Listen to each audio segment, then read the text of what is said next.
جنت البقیہ، اے جنت البقیہ، اے جنت البقیہ، اے جنت البقیہ، اے جنت البقیہ، اے جنت البقیہ۔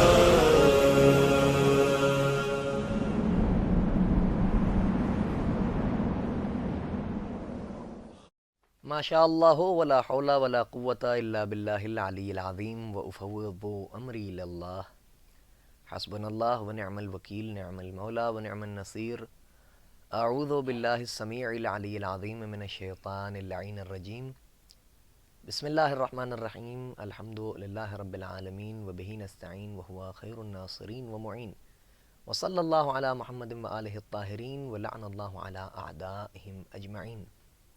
اما بعد، ناظرین محترم، سلام علیکم ورحمۃ اللہ وبرکاتہ۔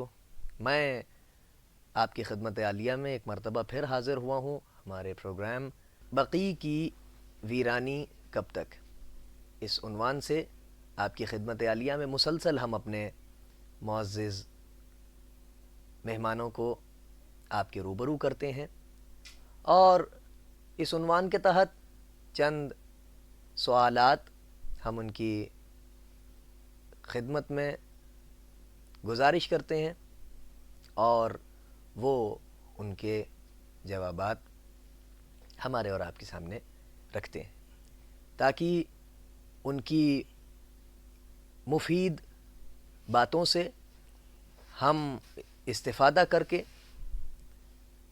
اور اس سے اپنے احتجاج کو ایک نیا رخ دے سکیں۔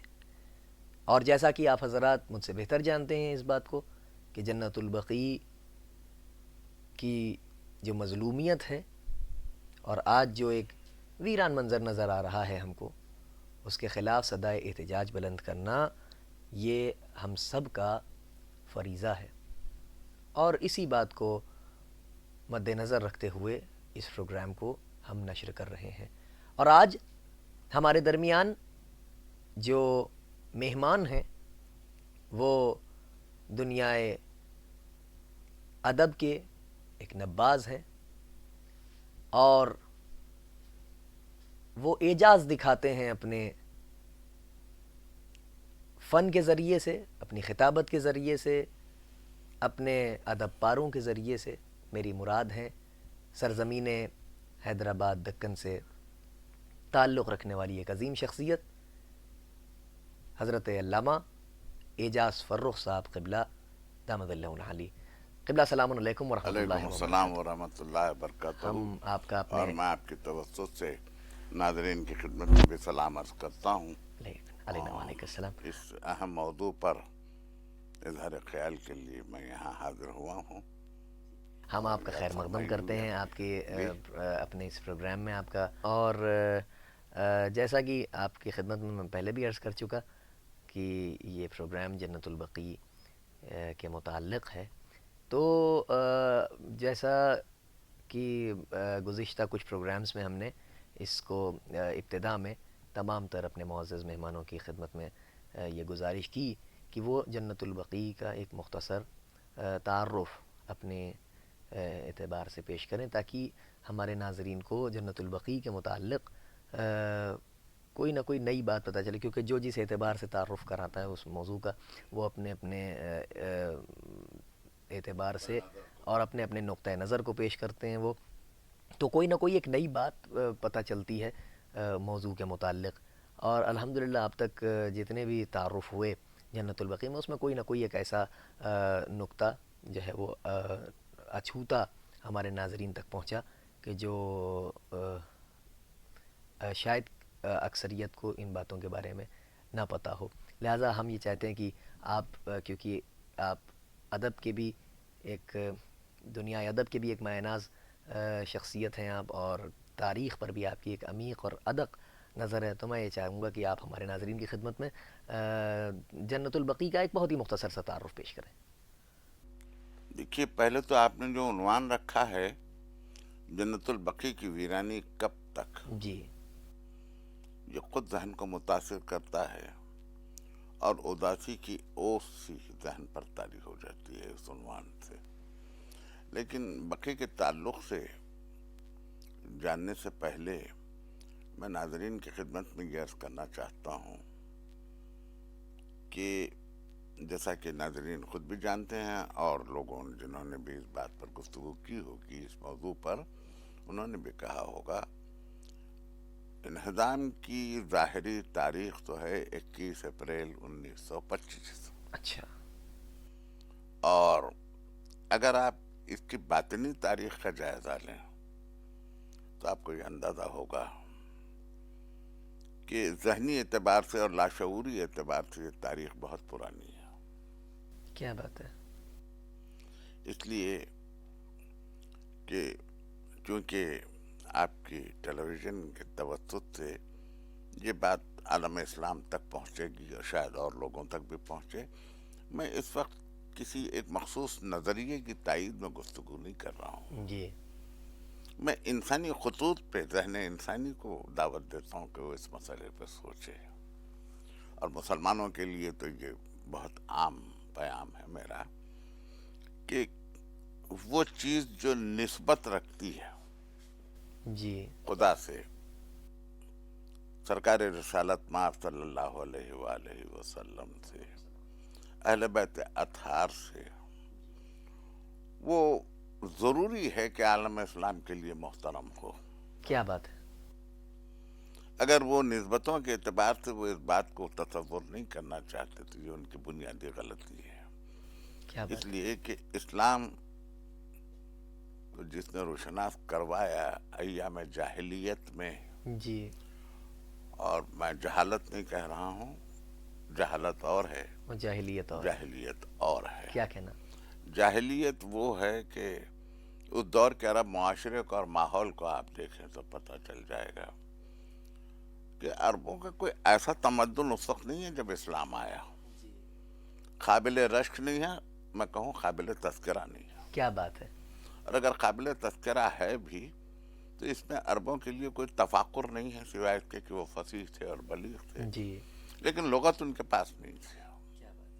لغت بہت بعد میں ترتیب پائی۔ موضوع سے میں ہٹ رہا ہوں، لیکن میں یہ چاہتا ہوں کہ اس خطے میں جی جتنی جاہلیت تھی اور اس کے بعد جتنی روشنی آئی، بہت جلد یہ لوگ اپنے مدار پر لوٹنے کے خواہش مند ہوئے۔ اچھا، پھر بھی میں عرض کر سکتا ہوں کہ خدمات آل محمد ہیں، ان کی قربانیاں ہیں جس نے اس دین کو باقی رکھا۔ بے شک، فتوحات زمینی اور چیز ہیں، فتوحات قلب اور چیز ہے۔ آل محمد کا ملک عظیم قلوب پر فتح کر چکا تھا، زمینوں کی فتوحات سے ان کو کوئی دلچسپی کبھی نہیں رہی، لیکن یہ بات ملوکیت کو ڈس گئی، جی چپ گئی، ان کو ہراساں کرتی رہی، ہر دور میں کرتی رہی۔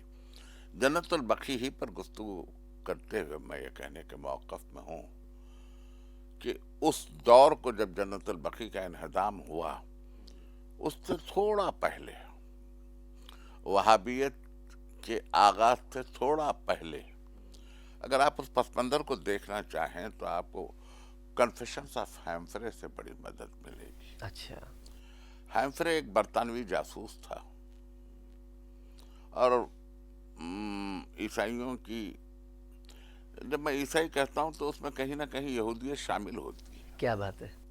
خالص عیسائیت نہیں رہتی، کہیں نہ کہیں یہودیت شامل ہوتی ہے، کہیں نہ کہیں یہودیت شامل ہوتی ہے، کہیں نہ کہیں صہیونیت شامل ہوتی ہے۔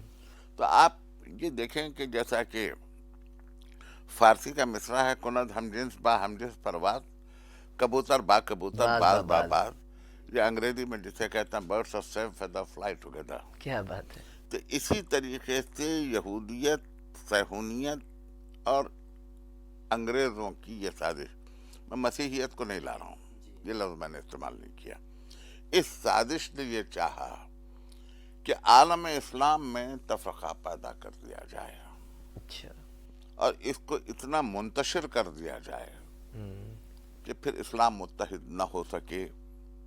یہ جملہ میں آپ کی توسط سے ناظرین کی خدمت میں عرض کر رہا ہوں.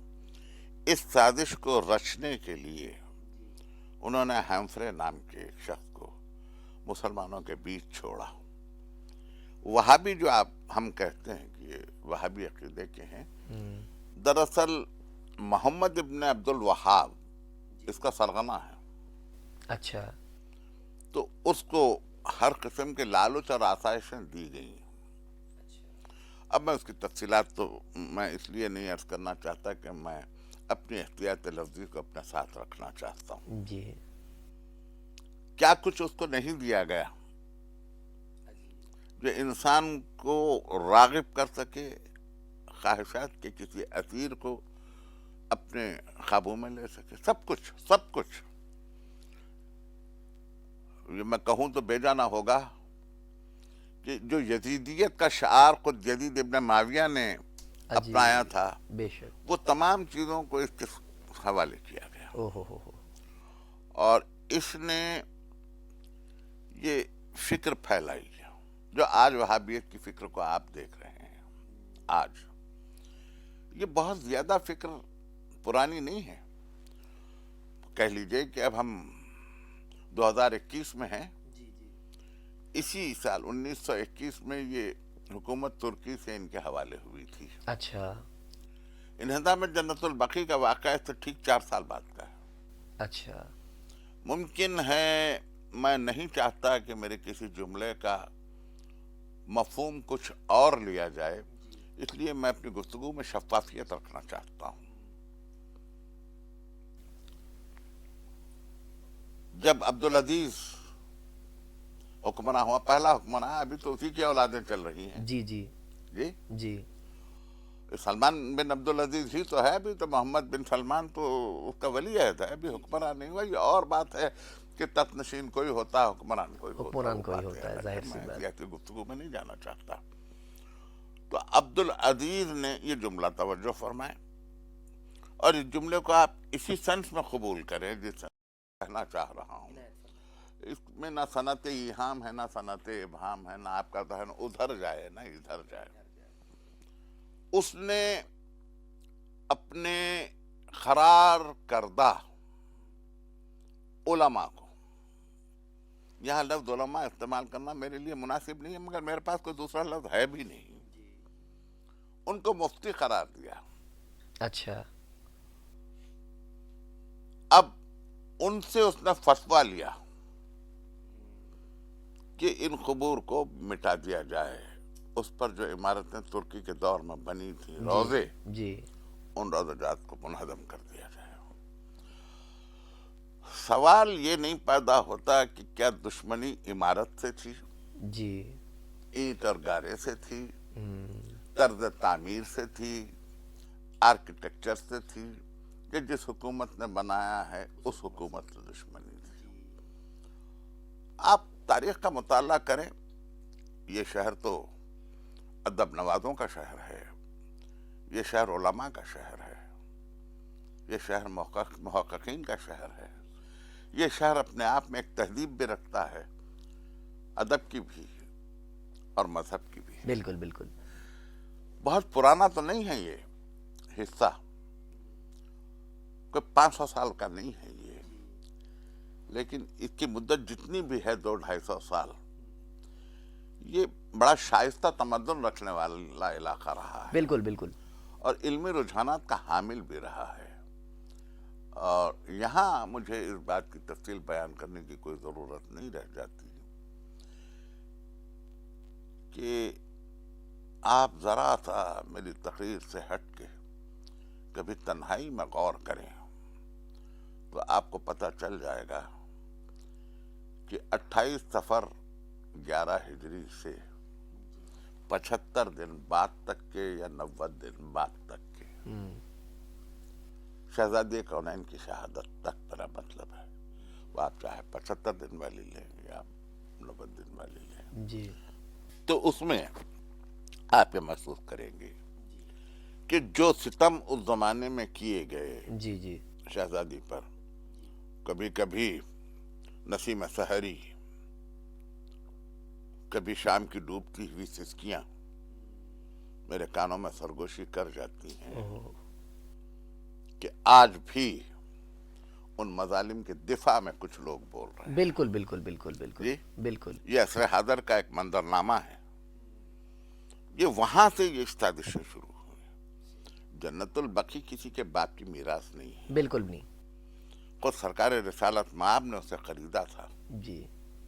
اس حصے کو اس میں کچھ خاردار پودے تھے اس زمین میں.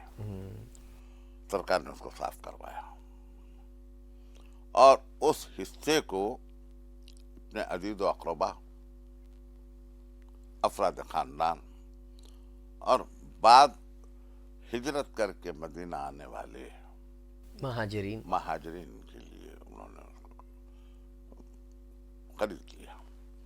جو خطہ آپ دیکھتے ہیں جو یہاں آپ کو دکھائی بھی دے رہا ہے ناظرین کو، یہ پہلے کا منظرنامہ ہے ترکی کے دور کا.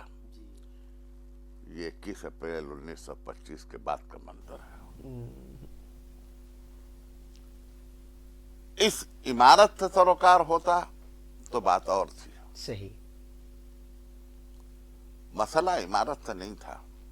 عمارت مسئلہ اہل بیت سے تھا. اہل بیت تو سو رہے نا خاک میں. جی. شہزادی کونین تو خاک میں پابند خاک ہوئی، آرام فرما ہوئی. وہاں جب حیات تھی تو تم نے تو اتنے ستم کیے کہ دن پہ پڑھتے وہ ستم تو رات ہو جاتی. آپ میرا اپنا جملہ تو نہیں ہے، بالکل یہ فرمودہ ہے بی بی کا. یہی حال امام حسن کا، یہی حال امام سید الساجدین کا، یہی حال امام محمد باقر کا، یہی حال امام جعفر صادق کا. کون سی کسر چھوڑی آپ نے ظلم ڈھانے میں. جی. اور اب جو یہ نشان رہ گئے تھے جی. تو فکر یہ ہوئی کہ دنیا ہم نے سب کچھ کر کے دیکھ لیا. بنو امیہ نے ساری کوششیں آزما کے دیکھ لی، بنی عباس نے کیا کچھ نہیں کیا. میں آپ کو 260 ہجری کی 8 ربیع الاول تک لے جاؤں تو آپ کو اندازہ ہو جائے گا کہ 250 برس میں کون سا ایسا ظلم تھا جو آل محمد پر روا نہ رکھا گیا ہو. صحیح. اب اس کے بعد خوف ان خبروں سے ہونے لگا.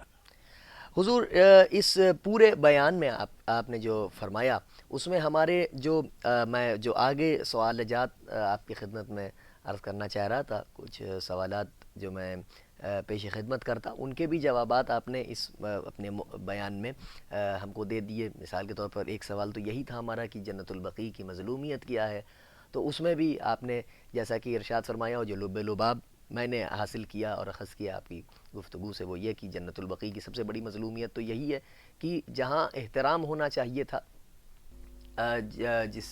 جن قبور میں مدفون شخصیات کے احترام کی بنیاد پر ان قبور پر تعمیر کردہ عمارات کا احترام کرنا چاہیے تھا، تو ان پر تو باقاعدہ انہیں منہدم کیا گیا اور ان کی توہین کی گئی اور اہانت کی گئی. وہ پورا سلسلہ آج بھی چلتا چلا آ رہا ہے کہ وہ قبور بے سایہ ہیں. پھر یہ کہ اب 2 سوالات اور دامن وقت میں گنجائش بھی نہیں ہے، اور میں چاہوں گا کہ جو ہے وہ بس یہ کہ ایک آخری سوال آپ کی خدمت میں عرض کروں. وہ 2 سوالات ہیں جن کو ہم ایک ہی سوال میں شمار کریں گے اور اس اعتبار سے آپ اظہار نظر کریں گے کہ جنت البقیع کے متعلق ہم آخر احتجاج کب تک کریں گے، اور اس احتجاج کو ہم اور کس اعتبار سے فروغ دے کر اور اس کو رفع کر کے اس کو ایک عالمی پیمانے پر لے جا کر اور گلوب پر اس کو ایک ایسا ٹرینڈنگ احتجاج بنا دیں کہ جس سے یہ صدائیں ہمارے احتجاج کی ان ایوانوں تک پہنچیں اور وہ اپنے اس عقیدے اور اپنے اس نظریے اور اپنے ان افکار پر نظر ثانی کریں، اور انہیں احساس ہو اس بات کا کہ ابھی بھی ان کے ظلم کے خلاف بولنے والے افراد کائنات میں پائے جاتے ہیں. یہ میرا آخری سوال ہے آپ کی خدمت میں. آپ نے سوال تو ایک کیا، اس میں باتیں بہت ساری رکھ دیں. جی. میں یہ عرض کرنا چاہتا ہوں کیونکہ مجھے یہ یقین ہے کہ اس چینل کے دیکھنے والے عالم اسلام سے تعلق رکھتے ہیں. بالکل بالکل. کسی مخصوص فرقے کا نظریہ میں نہیں پیش کر رہا ہوں. جی آپ کے ایک سوال کے ایک حصے کو تو میں خود عالم اسلام کے سپرد کروں اچھا کہ جب کبھی کوئی ظلم ہوتا ہے، اور یہ بات بھی آپ کی نگاہ میں ہے کہ کوئی حکومت جبر کے ساتھ تو قائم رہ سکتی ہے، ظلم کے ساتھ قائم نہیں رہ سکتی. بالکل بالکل جی، بالکل. تو جب ظلم ہوتا ہے تو فطرت انسانی کا تقاضا یہ ہے کہ وہ یا تو مظلوم کی نصرت کرے جی اور ظلم کے خلاف آواز اٹھائے، آواز بلند کرے. اب وہ آواز کس طرح سے بلند ہوتی ہے، کہاں تک پہنچتی ہے، کتنا اس میں صرف آواز کا دخل ہوتا ہے، کتنا عمل کا دخل ہوتا ہے، یہ سب حالات پر منحصر ہے، ملک پر منحصر ہے، دباؤ پر منحصر ہے، جی. خود احتجاج کرنے والے کی جرات پر منحصر ہے. کیا بات ہے، کیا جی. بات ہے. بالکل 1992 عیسوی بابری مسجد کا انہدام جی سوگوار واقعہ، بالکل ہے، بالکل ہے. تکلیف دہ واقعہ. لیکن کبھی یہ بھی غور کیجئے کہ مسجدیں تو سعودی عرب میں بھی توڑی گئیں. جی جی، صرف روڈ وائڈننگ میں توڑی گئیں. احتجاج کرنے والوں کو یہ چاہیے کہ وہ سرکار رسالت سے جو نسبت ہے اس نسبت کا احترام کر کے ان مساجد کے لیے احتجاج کریں. اس میں تو ہم بھی شریک ہیں، یہاں بھی شریک ہیں، وہاں بھی شریک ہیں، مسجدوں کے لیے بھی کریں. اور سب سے بڑی یہ نبی کی لخت جگر نور نظر کے سلسلے میں بالکل بالکل. تو کم سے کم عالم اسلام اٹھے. ہم تو کریں گے، جی ہم تو زندگی بھر احتجاج کریں گے، زندگی بھر جب تک کہ تعمیر ہو جائے. اللہ کرے کہ وہ ہمارے دور میں ہو جائے الہی آمین الہی. تو ہم وہاں تک احتجاج کریں گے. خدا نہ خواستہ اگر اس احتجاج کو جاری رکھنا ہو تو ہماری نسلیں احتجاج کریں. بالکل بالکل. لیکن آپ نے جیسا کہ فرمایا، میں آپ کے جملے کی قیمت کا مجھے اندازہ ہے کہ اس احتجاج کو کس سطح پر جانا چاہیے. میں تو یہ عرض کرنا چاہتا ہوں کہ صرف اسلامی سطح بہت چھوٹی ہے. جی جی بہرحال اسلامی جو مسلمان ہیں جو وہ اقلیت ہی میں ہیں دنیا بھر میں. بالکل بالکل بالکل. جب یہ ایک ظلم ہے تو ظلم کے خلاف احتجاج کو تو عالم انسانیت کے سطح پر جانا چاہیے. بالکل جانا چاہیے. اس آواز کو، اس احتجاج کو، اس مسئلے کو کم سے کم UN میں تو رجوع ہونا چاہیے تھا. اب UN بھی بہرحال اپنی ایک باڈی ہے وہ، لیکن انسانیت کے ہر فرد تک یہ پیغام پہنچے جی کہ اس انہدام کی وجہ کیا ہے، اور پھر کم سے کم یہ اجازت دے دی جائے، تعمیر کروائی جائے کا مطالبہ نہیں کر رہا ہوں میں، یہ اجازت دے دی جائے کہ وہاں تعمیر ہو جائے. بس ان کی ضرورت نہیں ہے، ہم چاہتے بھی نہیں. کیا بات ہے. بالکل بالکل. ہم چاہتے بھی نہیں. بالکل. وہ رئیس ہو کر بھی کنگال ہیں، ہم فقیر ہو کر بھی امیر ہیں. کیا بات ہے، کیا بات ہے. وہ اس کی ضرورت نہیں ہے. جی جی. مگر یہ میں چاہتا ہوں کہ یہ احتجاج، آپ بہت اچھی کوشش کر رہے ہیں. یہ آج کل میڈیا کا دور ہے اور میڈیا خاص و عام تک پہنچتا ہے، تو اس کوشش کو جاری رکھنا چاہیے اپنا فرض اولین سمجھ کر. اب میں اس پیام کے ساتھ رخصت ہوا چاہتا ہوں. ہم آپ کے بہت ہر ایمان سے منور دل تو اس میں شامل ہے ہی، مگر کوئی ہمدرد بھی اس میں اٹھے اور فدا ہونے والے نبی پر، شمع محمدی کے پروانوں سے بھی میری خواہش ہے کہ جل کے راکھ ہو جائیں تو جلنے کا مزہ کچھ اور ہے. بات ہے، کیا بات ہے. قبلہ ہم اپنے پوری ٹیم کی طرف سے اپنے چینل کی آپ کی خدمت میں ہم بہت شکر گزار ہیں کہ آپ نے اپنا قیمتی وقت دیا، آپ تشریف لائے اور اظہار خیال کیا آپ نے، اور اپنے مفید بیانات سے ہم سب کو فیض یاب کیا. اور ناظرین کرام، ہم آپ کے بھی شکر گزار ہیں کہ آپ ہمارے اس پروگرام کو مسلسل ملاحظہ کر رہے ہیں اور سماعت کر رہے ہیں. اور جیسا کہ بس آخر کلام میں یہ عرض کروں گا کہ جیسا کہ قبلہ نے فرمایا کہ اس احتجاج کو ہمیں اقوام متحدہ تک پہنچانا ہے، اس ایوان تک پہنچانا ہے جہاں پر انسانیت کے لیے مسلسل کبھی ہیومن رائٹس کے حوالے سے، کبھی دیگر عناوین کے سلسلے میں آوازیں بلند ہوتی ہیں وہاں تک ہمیں اسے لے جانا ہے، اور اس سلسلے میں ہمارے قوم و ملت کے جو دانشوران ہیں، پڑھے لکھے افراد ہیں، وہ سامنے آئیں اور ہمارا ساتھ دیں، بلکہ اپنا فریضہ سمجھ کر اس میں بذات خود منہمک ہوں۔ اسی کے ساتھ ساتھ میں آپ سے رخصت طلب کرتا ہوں، اور ہم آئندہ پھر ایک معزز مہمان کے ساتھ آپ کی خدمت میں حاضر ہوں گے، اور پھر انشاءاللہ اسی موضوع پر گفتگو جاری و ساری رہے گی، اس دعا کے ساتھ کہ خداوند عز و جل جلد از جلد سرکار حجت ابن الحسن کے ظہور میں تعجیل کرے۔ اللہم عجل لولیک الفرج، اللہم عجل لولیک الفرج، اللہم عجل لولیک الفرج۔ والسلام علیکم ورحمۃ اللہ وبرکاتہ۔ اے جنت البقیہ